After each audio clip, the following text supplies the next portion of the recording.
Hello friends, कैसे हैं आप लोग। मुझे पूरा उम्मीद है कि आप सभी बहुत अच्छे होंगे। आप सभी दोस्तों का बहुत बहुत स्वागत है मेरे इस YouTube चैनल स्टडी बीज में। दोस्तों, आज हम एक ऐसे विषय के ऊपर चर्चा करने वाले हैं जो काफ़ी उपयोगी है, चाहे वह स्टूडेंट्स हों या फिर कोई भी आम भारतीय व्यक्ति। और यदि आप स्टूडेंट्स हैं, खास करके बीकॉम के, सीए के, सीएस के, सीएमए के, एमबीए के या फिर एलएलबी या फिर अन्य कोई भी ऐसे कोर्स जहां यह विषय पढ़ाया जाता है, तो यह वीडियो आपके लिए काफ़ी उपयोगी होने वाला है। और वैसे आम भारतीय के लिए भी यह वीडियो काफ़ी उपयोगी होने वाला है, क्योंकि वह विषय ही ऐसा है। और वह विषय क्या है? वह विषय है आयकर, इनकम टैक्स।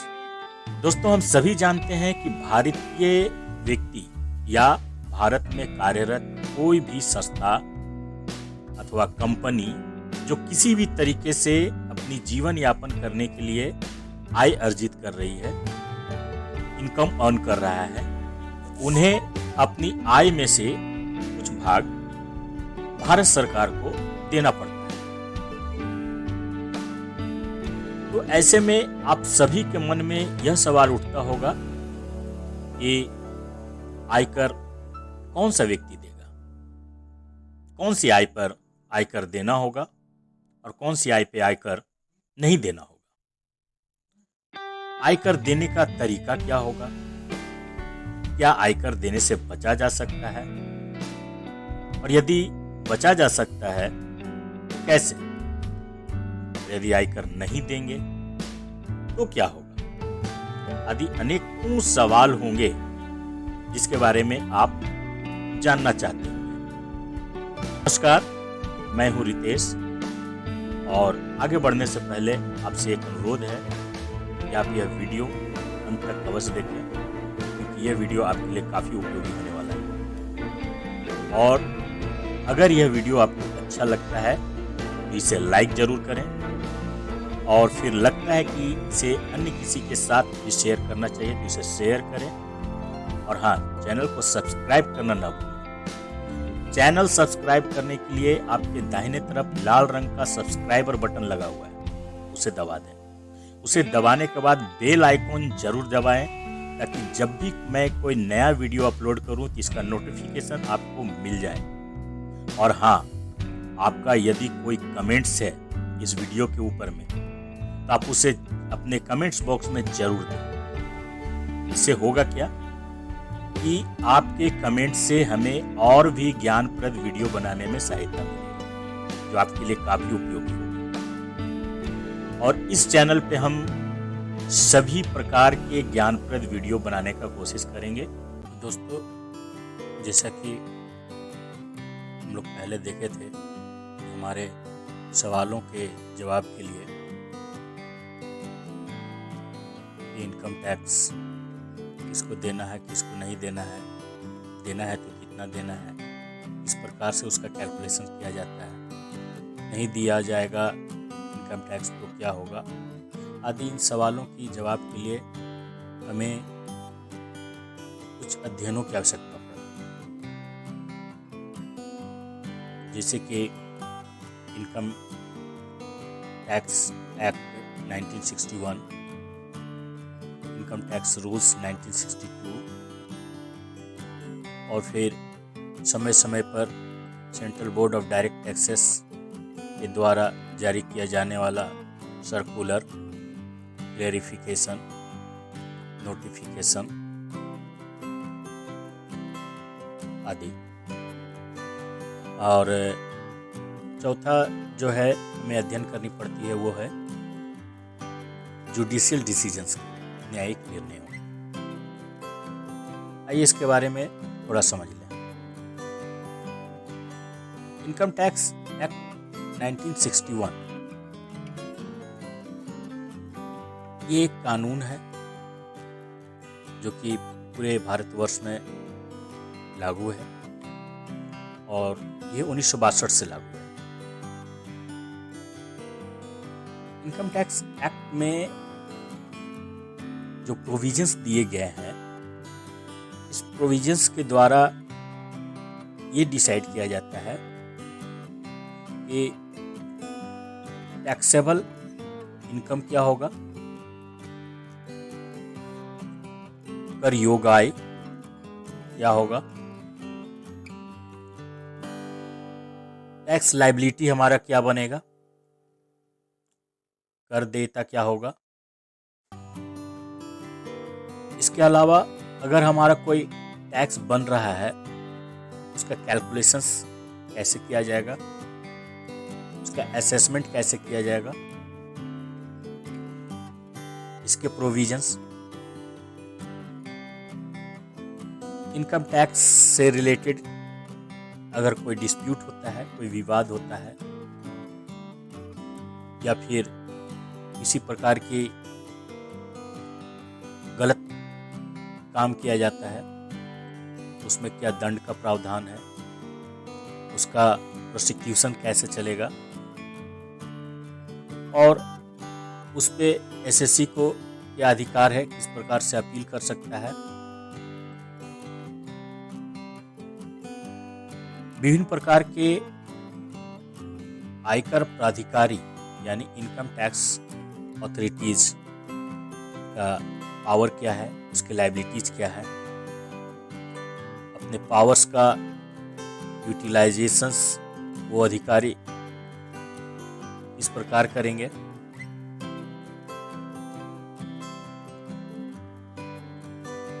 इन सभी का प्रोविजंस इनकम टैक्स एक्ट 1961 में दिया हुआ रहता है। चूंकि यह एक्ट 1962 में लागू किया गया, ऐसा नहीं है इसमें जो प्रोविजंस दिए हुए हैं वो सारे के सारे 1962 के ही हैं, क्योंकि समय के साथ इसमें बहुत सारा बदलाव आता है। तो भारत सरकार के द्वारा प्रत्येक साल इस एक्ट में कुछ न कुछ बदलाव किया जाता है, संशोधन किया जाता है, और ये जो संशोधन की प्रक्रिया है ये वार्षिक है, एनुअल अमेंडमेंट्स होती हैं, और ऐसा भी कोई ज़रूरी नहीं है कि इसमें अमेंडमेंट्स होना ही है, परंतु अगर कोई अमेंडमेंट्स होता है तो यह साल में एक बार संसद में फाइनेंस बिल को पेश करके किया जाता है। प्रत्येक साल संसद में बजट पेश किया जाता है, जो कि भारत सरकार के वित्त मंत्री के द्वारा पेश किया जाता है। इस बजट में एक बहुत ही महत्वपूर्ण अंग होता है इसका वित्त विधेयक, फाइनेंस बिल। यह केंद्र सरकार के द्वारा घोषित अगले एक साल के लिए एक प्रस्ताव है, जिसमें प्रत्यक्ष कर तथा अप्रत्यक्ष कर में किए गए संशोधनों की व्याख्या है। साथ ही वित्त विधेयक आयकर एवं अन्य करों के दरों यानी रेट्स के संशोधन के बारे में व्याख्या रहता है, जो कि वित्त विधेयक के फर्स्ट शेड्यूल प्रथम अनुसूची में ये रहता है। फाइनेंस बिल के जो फर्स्ट शेड्यूल है उसका 4 पार्ट्स होते हैं। इस 4 पार्ट्स में इनकम टैक्स से रिलेटेड जो भी संशोधन किए जाते हैं उसकी व्याख्या की जाती है। जैसे कि पार्ट 1 है, तो पार्ट 1 में इनकम टैक्स का रेट्स दिया जाता है। कौन सा रेट? करेंट असेसमेंट ईयर में इस रेट से इनकम टैक्स चार्ज किया जाएगा। इसकी व्याख्या फाइनेंस बिल के फर्स्ट शेड्यूल के पार्ट 1 में किया जाता है। जैसे कि अगर हम बात करें फाइनेंस बिल 2020 की, तो इसमें जो प्रावधान किए गए हैं इनकम टैक्स रेट्स के, वो असेसमेंट ईयर 2020-21 के आयकर से संबंधित है। अब ये असेसमेंट ईयर क्या है और फाइनेंशियल ईयर क्या है, और एक और क्या है प्रीवियस ईयर, ये इनकम टैक्स में इस शब्दावली है। इसको आगे हम जानेंगे। दूसरा पार्ट जो होता है फिनांस बिल के फर्स्ट शेड्यूल का, उसमें करेंट फिनेंशियल ईयर के लिए टीडीएस का रेट्स दिया होता है। टीडीएस क्या होता है? टीडीएस एक प्रकार का एडवांस टैक्स होता है, जो कि सोर्स पे ही डिडक्शन की बात है। यानी कि अगर आप किसी व्यक्ति को किसी प्रकार का कोई पेमेंट करते हैं तो वह पेमेंट उस व्यक्ति का इनकम होता है। अब वह व्यक्ति उस इनकम पे टैक्स देगा या नहीं देगा ये बात का विषय है, लेकिन ये आपकी लायबिलिटी सरकार के द्वारा दिया गया है कि आप उसको जो पेमेंट कर रहे हैं उस पेमेंट में से कुछ पार्ट काट लें और वो पार्ट सरकार के पास जमा करें। तो इस प्रकार का पेमेंट्स है, आप इंटरेस्ट का पेमेंट कर रहे हैं, सैलरी पेमेंट कर रहे हैं या फिर कोई कमीशन पेमेंट कर रहे हैं, किस प्रकार का पेमेंट है उसके हिसाब से रेट्स दिया हुआ होता है। तो ये रेट्स में अगर कोई चेंजिंग आता है तो इसका व्याख्या पार्ट 2 में, फिनांस बिल के पार्ट 2 में किया जाता है। अब आइए हम लोग देखते हैं पार्ट 3। पार्ट 3 क्या होता है? फर्स्ट शेड्यूल के पार्ट 3 में ये बताया जाता है कि करेंट ईयर में यानी कि करंट फिनेंशियल में सैलरीज के हेड में टीडीएस की कटौती का दर यानी रेट क्या होगा। यानी अगर आप किसी को सैलरी पेमेंट कर रहे हैं तो उसका इनकम कहाँ होगा? सैलरी के हेड में होगा। इनकम टैक्स में इनकम को एसेस करने के लिए, उसका कैलकुलेशंस करने के लिए अलग अलग हेड डिसाइड किया गया है। यानी कि ये माना गया है कि किसी भी व्यक्ति का इनकम उसी हेड से हो सकता है और किसी दूसरे हेड्स में नहीं होगा। तो सैलरी भी एक हेड है। तो सैलरी के हेड में अगर किसी को आप पेमेंट कर रहे हैं तो उस पर टीडीएस का क्या रेट होगा, ये फिनांस बिल के पार्ट 3 में दिया हुआ होता है। साथ ही साथ इस पार्ट 3 में एडवांस टैक्स के रेट्स भी दिए हुए होते हैं। एडवांस टैक्स क्या है? एडवांस टैक्स प्रकार का इनकम टैक्स ही है जो कि आप इनकम के असेसमेंट के पहले देते हैं। यानी इनकम तो आपने कर लिया है बट उसके असेसमेंट के पहले दे देना है। उसको किस तरीके से कैलकुलेट किया जाता है इसके बारे में व्याख्या रहती है फिनांस बिल के शेड्यूल 2 में।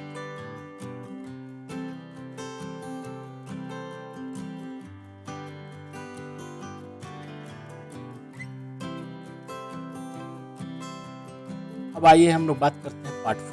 पार्ट 4 में क्या होता है? पार्ट 4 में नेट एग्रीकल्चर इनकम का कैलकुलेशंस के नियम बताए जाते हैं।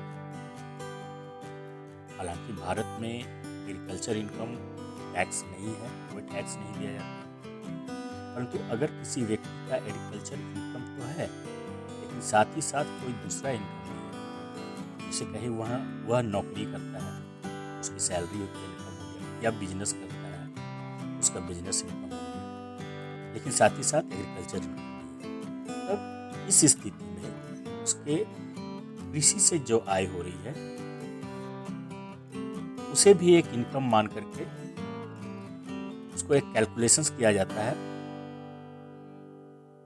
और ये कृषि से आय इस प्रकार का आय होगा, यानी उस शुद्ध कृषि आय क्या होगा इसे आय माना गया है। और इसको कैलकुलेशंस करने के लिए क्या नियम है ये फाइनेंस बिल के फर्स्ट शेड्यूल के पार्ट 4 में। अब यह वित्त विधेयक जब संसद से पारित हो जाता है तो यह वित्त अधिनियम बन जाता है, यानी कि एक्ट बन जाता है, कानून बन जाता है। देखिए ये फिनांस बिल 2020 का है। फिनांस बिल 2020 का बजट भाषण है। इसमें सरकार के द्वारा क्या क्या प्रावधान किया गया है ये सारा कुछ बतलाया गया है, सारा लिस्ट वाइज लेकिन हमको यहाँ पे आपको दिखलाना है जो फर्स्ट शेड्यूल होता है। अब देखिए यहाँ पे इससे बजट का जो PDF फॉर्मेट है इसमें बतलाया गया। यहाँ पे देखिए 5 शेड्यूल है इसके साथ, लेकिन हमको जो है ये सिर्फ फर्स्ट शेड्यूल को देखना है। यहाँ पे क्या होता है, इनकम टैक्स के रेट्स के बारे में बतलाया जाता है। तो फर्स्ट शेड्यूल जो है वो हम देखते हैं। देखिए ये फर्स्ट शेड्यूल का आ गया, हम लोग पेज नंबर 52 पे फर्स्ट शेड्यूल है। फर्स्ट शेड्यूल में देखिए पार्ट 1 है। पार्ट 1 में क्या है, इनकम टैक्स किस रेट से लगेगा किसी भी साल में, हर एक प्रकार के ACC वाइज इसका रेट दिया हुआ है। जैसे ये देख लीजिए कि 2.5 लाख तक या 2,50,000 तक कोई टैक्स नहीं लगेगा। 2,50,000 से 5 लाख के बीच में 5% लगेगा, और 5 लाख से 10 लाख के बीच में 20% लगेगा। 10 लाख से ऊपर का अगर आय है तो उस पर 30% का चार्ज होगा। इसी प्रकार से हर एक प्रकार के ACC है ना। ACC क्या होता है हम लोग आगे जानेंगे, अभी बहुत ज़्यादा डिटेल्स में भी नहीं जाना है। एक एक करके जब हम लोग देखेंगे सारा टॉपिक को तब वहाँ पे आएगा। तो वो हो गया फर्स्ट पार्ट। अब सेकंड पार्ट देखिए, ये है सेकंड पार्ट। सेकंड पार्ट में क्या है, rates for deduction of tax at source in certain cases. ठीक है, अलग अलग प्रकार के इनकम को डिस्क्राइब किया गया है, और किस प्रकार का इनकम है किसी व्यक्ति का, तो उसको सोर्स पे ही जो TDS का रेट होगा वो क्या होगा ये यहाँ दिया गया है। और इसके बाद तीसरा पार्ट हम लोग देखते हैं। यहाँ देखिए तीसरा part, rates for charging income tax in certain cases deducting income tax from income chargeable under the head salaries and computing advance tax. ठीक है, एडवांस टैक्स और सैलरी पे TDS, इसके रेट्स के बारे में पार्ट 3 में बतलाया जाता है। और यह है part 4, rules for computation of agriculture income. तो ये फिनांस बिल है। फिनांस बिल के फर्स्ट शेड्यूल में 4 पार्ट होते हैं। इस 4 पार्ट में जो है वो इनकम टैक्स के रेट्स के बारे में बतलाया जाता है। अब यहाँ पे 2 सवाल कि अगर किसी वर्ष बजट संसद में पेश नहीं हुआ, या वित्त वर्ष या निर्धारण वर्ष के पहले दिन अर्थात 1 अप्रैल को कोई भी नया सेंट्रल फिनांस बिल अवेलेबल नहीं है, वो इनकम टैक्स देने के लिए क्या प्रोविजंस होंगे। ऐसा कई बार होता है, चुनाव वगैरह के समय में बजट संसद में पेश नहीं हो पाता है, और 1 अप्रैल से फिनेंशियल ईयर शुरू हो जाता है। तब उसमें TDS का रेट क्या होगा, इनकम टैक्स का रेट क्या होगा, कैसे जानकारी। एक सवाल। दूसरा सवाल है कि अगर किसी वर्ष बजट संसद में पेश तो हो गया, पर किसी कारणवश संसद से अभी पारित नहीं हुआ, यानी कि संसद में अभी लटका हुआ है, वो क्या प्रोविजंस होगा। यहाँ दूसरा कंडीशन क्या है, दूसरा कंडीशन में क्या है कि बजट तो है, बना हुआ है, बजट संसद में पेश भी कर दिया गया है, परंतु पारित नहीं हुआ है। यानी हमारे पास प्रोविजंस है, बट उसे पार्लियामेंट का कंफर्मेशन नहीं मिला। यहाँ पहला सवाल का जवाब यह है कि अगर किसी वर्ष कोई वित्त विधेयक उपलब्ध नहीं है, तो इसके पिछले साल के वित्त विधेयक में दिए गए प्रावधान लागू। यानी कि अगर मान लीजिए कि 2020 में बजट नहीं पेश किया हुआ होगा, तो हम 2019 के वित्त विधेयक के प्रोविजन से इनकम टैक्स का कैलकुलेशन। दूसरे सवाल का जवाब क्या है। दूसरे सवाल का जवाब है कि जब किसी वित्त वर्ष में कोई वित्त विधेयक संसद में पेश किया गया, परंतु अभी संसद से पारित नहीं हुआ, तब इस परिस्थिति में ACC को यह स्वतंत्रता है कि वह या तो नए वित्त विधेयक के प्रावधानों को अपनाएं या पिछले साल के वित्त अधिनियम के प्रावधानों को। ये एसईसी के ऊपर डिपेंड करता है, उसके लिए जो फेवरेबल है, यानी उसके हित की जो बात करता है, उसके प्रावधान को वो अपना सकते हैं। आइए अब हम बात करते हैं आयकर नियमावली 1962। अब ये आयकर नियमावली 1962 क्या है? अभी हम आयकर अधिनियम 1961 के बारे में जाने। तो हमको सबसे पहले ये जानना होगा कि अधिनियम और नियमावली यानी कि एक्ट और रूल्स में क्या अंतर है। तो दोस्तों, जब किसी विषय पे कोई कानून बनानी होती है तो भारत सरकार के द्वारा संसद में एक प्रस्ताव लाया जाता है। संसद मतलब लोकसभा, राज्यसभा। जो प्रस्ताव लाया जाता है वह प्रस्ताव कहलाता है विधेयक यानी कि बिल। और जब इस विधेयक को संसद की मंजूरी मिल जाती है, यानी कि लोकसभा से भी यह पास हो जाता है और राज्यसभा से भी पास हो जाता है, तब यह राष्ट्रपति के पास जाता है और राष्ट्रपति के हस्ताक्षर और मुहर के बाद यह एक्ट बन जाता है। ये भारत के राजपत्र में छप जाता है, गैजेट ऑफ इंडिया, और उसके बाद यह एक्ट बन जाता है। अब एक्ट में तो जितने भी प्रोविजंस होते हैं वो क्रमवार दिए हुए रहते हैं। जैसे सेक्शन 1, किसी भी एक्ट का सेक्शन 1 में ये दिया हो रहता है कि इस एक्ट का नाम क्या है, यह एक्ट कहाँ लागू होगा, पूरे भारत में लागू होगा, ये जम्मू कश्मीर को छोड़ के लागू होगा। और एक्ट का जो दूसरा सेक्शन होता है यानी कि धारा, उसमें ये लिखा हुआ होता है इस एक्ट में जितने भी शब्दों का प्रयोग किया गया है शब्द वाइज यानी कि वर्ड वाइज, उसका डेफिनेशंस क्या है। इसके बाद इस एक्ट में जो प्रोविजंस हैं वो किस प्रकार से लागू होगा, ये सारा उल्लेख उसमें किया हुआ रहता है। लेकिन उसके जो रूल्स हैं यानी कि उसको फॉलो करने के लिए क्या तरीका होना चाहिए, वो एक्ट में नहीं होता है। जैसे अगर हम बात करें इनकम टैक्स के सेक्शन 139 में ये बतलाया गया है कि इनकम टैक्स का रिटर्न फाइल किया जाए। अब रिटर्न फाइल करने का क्या तरीका होगा, उसका फॉर्म कैसा होगा, उस फॉर्म में क्या क्या इंफॉर्मेशंस होगा, उस इंफॉर्मेशंस को कैसे भरा जाएगा, उसको कैसे सबमिट किया जाएगा, इस सारा तरीका एक एक करके पूरी विस्तार से जहां बताई जाती है उसी को रूल्स कहते हैं।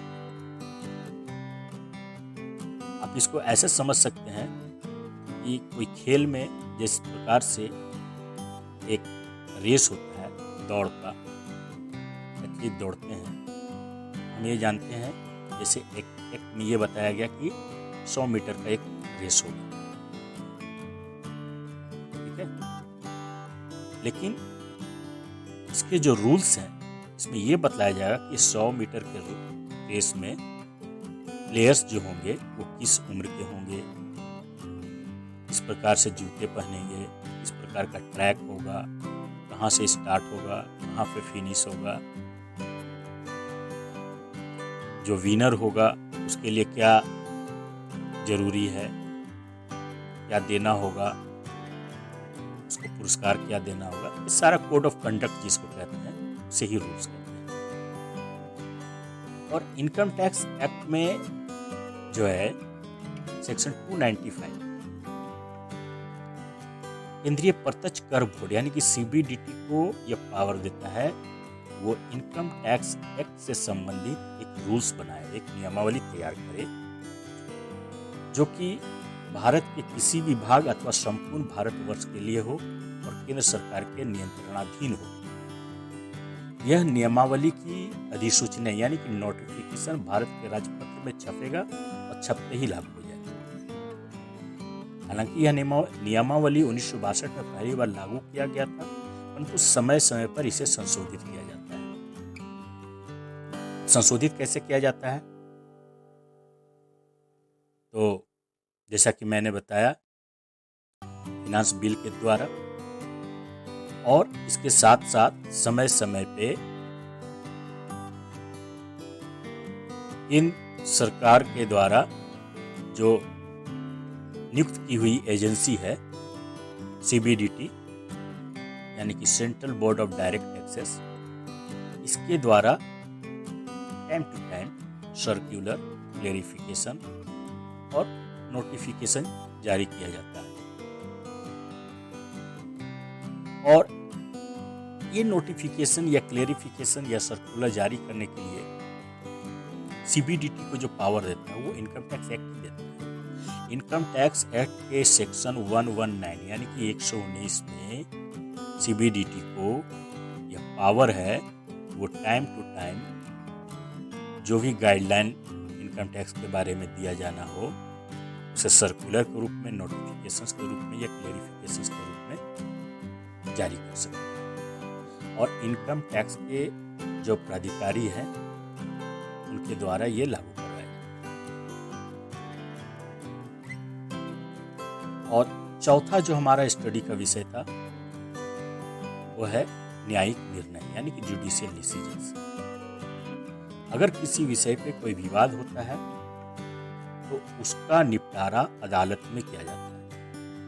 तो अदालत का कई स्तर हो सकता है, जैसे हर एक टैक्स डिपार्टमेंट में एक ट्रिब्यूनल होता है। ट्रिब्यूनल क्या होता है, उसमें कितने सदस्य होते हैं, इसके बारे में जब हम आगे पढ़ेंगे तो बताएंगे। ट्रिब्यूनल होता है, ट्रिब्यूनल में अगर आपकी संतुष्टि नहीं होती या किसी भी पक्ष को संतुष्टि नहीं होता, चाहे इनकम टैक्स डिपार्टमेंट को संतुष्टि नहीं हो या आपको संतुष्टि नहीं हो, तो इससे ऊपर की अदालत में जाएंगे, हाई कोर्ट में जाएंगे। हाई कोर्ट से भी संतुष्टि नहीं हुआ तो सुप्रीम कोर्ट में जाएंगे। परंतु एक बार जब इसका निर्णय कर दिया जाता है किसी भी विवाद का, फिर वो कानून बन जाता है और इसको मानने के लिए इनकम टैक्स अथॉरिटी और SAC बाध्य होता है, उसको मानना ही होगा, वो कानून बन जाता है। और इसी कानून का रेफरेंस लेकर के हम लोग एक्ट के अलावा भी, कई बार ऐसा होता है कि एक्ट में कोई प्रोविजंस दिया हुआ है तो उसका इंटरप्रिटेशन यानी उसकी व्याख्या कौन करेगा, कोर्ट करेगा। उसकी व्याख्या करने पर, जैसे कि अगर कोई विषय है उस पर मेरा पक्ष कुछ और है, इनकम टैक्स डिपार्टमेंट का पक्ष कुछ और है, उसका डिसीजंस सुप्रीम कोर्ट में होगा चाहे हाई कोर्ट में हुआ, उसका इंटरप्रिटेशन कोर्ट के द्वारा कर दिया गया, निर्णय सुना दिया गया। एक बार निर्णय सुना दिया गया तो फिर ये कानून बन गया।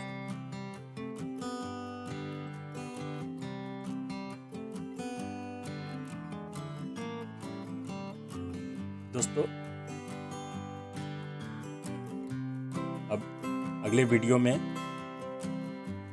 हम इससे आगे की जानकारी लेंगे, जैसे स्कीम ऑफ टैक्सेशन, उसके बाद कुछ इम्पोर्टेंट कंसेप्ट्स होंगे।